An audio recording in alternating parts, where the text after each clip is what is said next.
लोकसभा चुनावों में बीजेपी को सत्ता से हटाने की रणनीति में कांग्रेस ने कर्नाटक में ज्यादा से ज्यादा सीटें जीतने की रणनीति बनाई थी।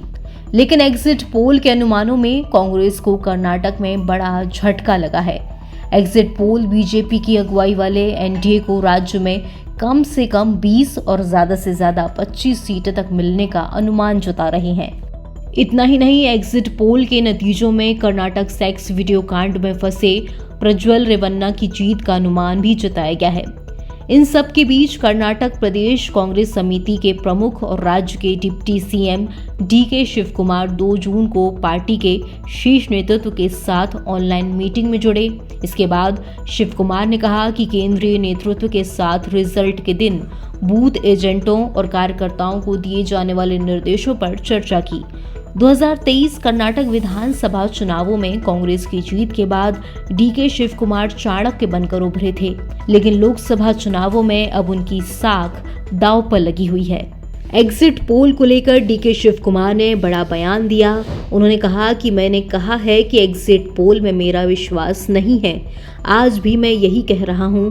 अभी किसी ने मुझे फ़ोन किया और कहा कि चैनल दिखा रहे हैं कि कर्नाटक में हमें केवल 2 या 3 या 4 सीट मिलेंगी, तो मैंने कहा हमें दोहरे अंकों में ज़्यादा सीटें मिलेंगी, इंतज़ार करें और देखें। एग्जिट पोल को लेकर प्रतिक्रिया देते हुए कर्नाटक के उप मुख्यमंत्री डीके शिवकुमार ने कहा कि एग्जिट पोल में उनका कोई विश्वास नहीं है। कांग्रेस लोकसभा चुनाव में राज्य में दोहरे अंक में सीटें जीतने वाली है, लेकिन कोई आंकड़ा बताने से उन्होंने परहेज किया। मुख्यमंत्री सिद्धारमैया और शिव कुमार समेत कांग्रेस के नेता दावा करते रहे हैं कि राज्य में पार्टी 28 सीट में से 15 से 20 लोकसभा क्षेत्रों में जीत दर्ज करेगी।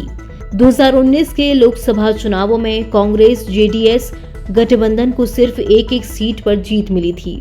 इस सीट पर डीके शिवकुमार के भाई डी सुरेश जीते थे, जबकि बीजेपी ने राज्य की 28 में से 25 सीटों पर जीत दर्ज की थी और मांड्या में पार्टी समर्थित निर्दलीय उम्मीदवार की जीत सुनिश्चित की थी। इस बार जनता दल सेक्युलर ने बीजेपी के साथ गठबंधन के तहत चुनाव लड़ा है। जेडीएस को 3 सीटें दी थी, इनमें हासन, मांड्या और कोलार शामिल हैं। मतगणना अब 4 जून को होगी, जिसके बाद ही ये तमाम अटकलें साफ हो सकेंगी। एनबीटी ऑनलाइन की रिपोर्ट।